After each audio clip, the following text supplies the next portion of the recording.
Before You Dig has developed this short video around the proper planning process for any design or excavation work. We've also included some insights from people who have been around this industry for a long time. Step 1. Scope your work. First step in the planning process is to properly scope your work to plan for the safest approach. For me, the important thing is getting early engagement with our client. Next, you should familiarise yourself with your location so you'll know the size of your project. You can utilise services like Google Maps and Nearmap, and you can do a certain amount of scoping off those. However, there is nothing better than being on site and visually comparing notes and the like. Now work out your start and expected finish dates, because Before You Dig plans have an expiry.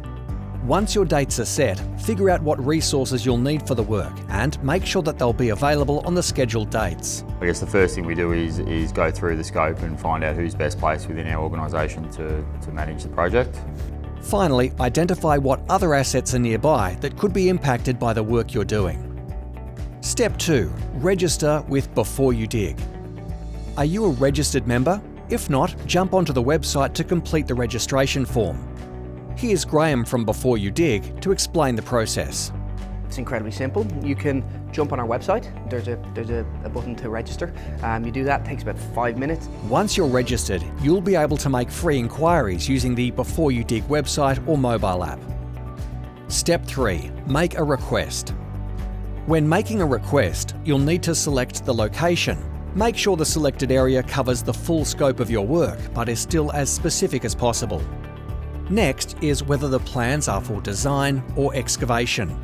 Your answer will affect the type of plans you'll receive. Ensure that you want to include certain areas. You may want to extend slightly the area. There is a number of options with Before You Dig where you can have a line, define an area, or indeed a circle. Be as specific as possible. If you're working on a larger project, you may want to consider requesting your drawings in smaller batches to make the process more manageable. Once your inquiry has been submitted, expect to receive detailed information of any underground services within 2 business days. Make sure you've got all your expected plans, and if anything is missing, contact the asset owner directly. By following these steps in this first critical phase, you will keep your work group, community, environment and underground assets safe from harm.